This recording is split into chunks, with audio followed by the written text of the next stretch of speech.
Righty then, last game of pre-season of the US section of the tour is complete and it's in the history books, and it was a defeat.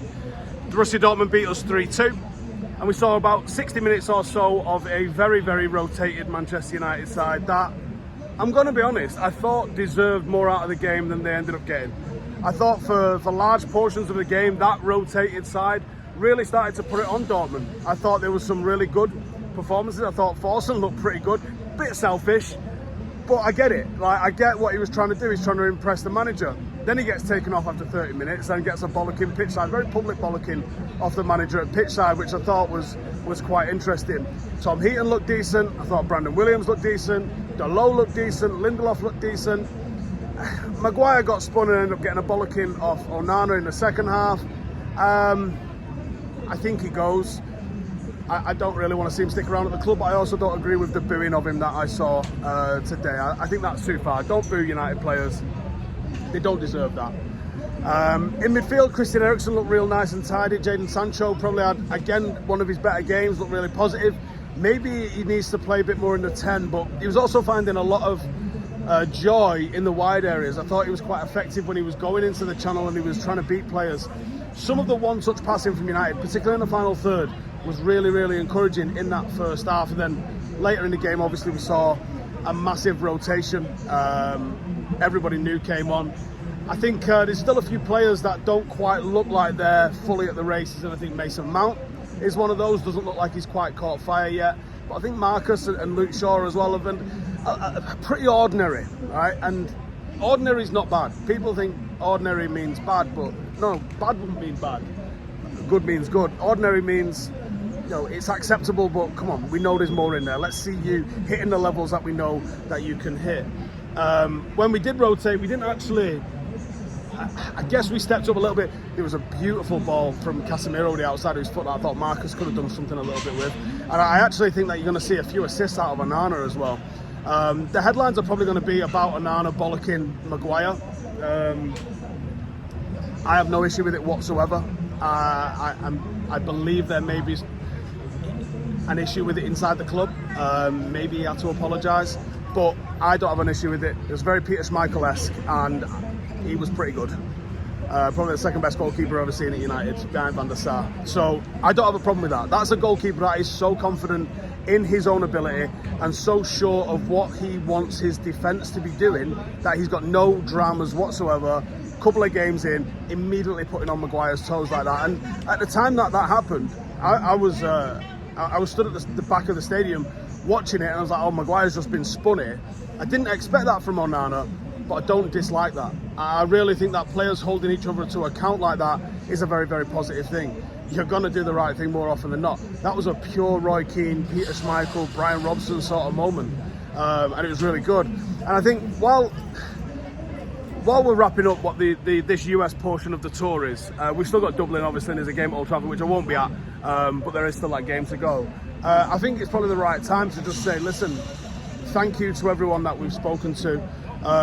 Pretty overwhelmed, actually, and a little bit emotional, chatting to some of the people that we've spoken to and seeing the amount of paddock members, like founder members of the football club, the amount of paddock shirts, and obviously all the people that watch all the content from myself and the fan channel has been absolutely amazing and extremely humbling. Listening to all your guys' stories, listening to how you found the channel, listening to some of the impact that you say that the channel has had with you guys. I did mention it on the podcast yesterday with Jay that I don't find this easy. And I hope I'm just being authentic with this. My identity is me as a soldier. And I had a little bit of drama with my own mental health in terms of identity, purpose, that sort of stuff. I find the happiness, the giddiness that everyone exudes towards us when they meet us really fucking hard to understand and really hard to take. And that's not to say I'm ungrateful about it, and that's not to say that there's any sort of arrogance in me. I almost don't understand it, because I just see myself as a fucking United fan. I make some videos and I guess some of you guys tune in for them, but it's so hard for me to take because I don't think I'm any different to you guys. So it's really weird when all you lot are fucking coming up and asking for photos and this, that and the other.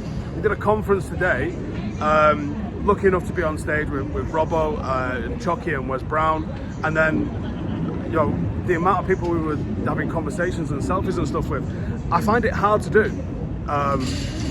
Because it's, like I said, it's fucking extremely overwhelming. But the response that we've had out here honestly means the world to us. It really, really does. And I appreciate the support that we get. It's going to take me a while to get over and fully fucking computate the experience that we've had out here. But all I'll say is, like, we definitely appreciate the support, and it's really fucking nice listening. And some of the conversations we've had have been great. Some of them are a little bit samey, but I get it. People just want to try and have a connection, and this is what we connected over, innit? Manchester United, how the team's doing, and this, that, and the other. But there's been some really, like, intimate conversations that we've had with people, and I just want to say thank you to everybody for that. We don't get to do this if none of you guys get to tune in. So, my thanks to you lot on behalf of me and all these fucking clowns as well, as we're just wrapping up. But that's the US section done. Like I said, Dublin still to go. Rasmus Højlund, we expect, will be joining the club at some point this week. I think the players fly back right now. I think they're literally going to the airport now. They're back in training on Wednesday. And there's been some fucking mega cool experiences. It's been so hectic. Everyone's asking, like, how was San Diego? How was New York? I fucking didn't see it. It was too busy. Went out in Las Vegas last night. Pretty fucking tired today, to be honest. It's been a long day, and I think we're getting on it tomorrow. I'm not going out tonight. I think I'm fucking going home. I'm done. But yeah, some unforgettable experiences. Just had a great chat there at the end of the game with a few of the players and a couple of the staff, and yeah, positive ahead of the new season. Got a great new signing in Onana. I think he's going to be fucking influential and going to be something that I'm just going to move out of the way, actually, because I don't know if you guys can hear that. Hopefully it's not wrecked my audio too badly. But there's so much positivity. The only thing that we really need to sort, and it's nothing that we can do as a fan base, it's just that, can the Glazers fuck off? If the Glazers fuck off, we can all be all about it with this club again, can't we? All in. Stop the boycotts of the sponsors, stop all this lot, because we will be right behind the club again. That's what the fucking legacy of the Glazers will be, is driving divide in the fan base, making people feel alienated because they want to represent the club by buying a jersey, or want to support the club by showing that with some sort of apparel. And that's a mad thing, innit? And this is the legacy of that fucking family on this football club.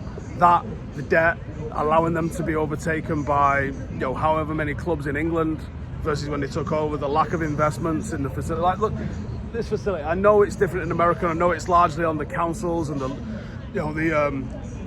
local mayors to start putting into it. I mean, look at this fucking stadium.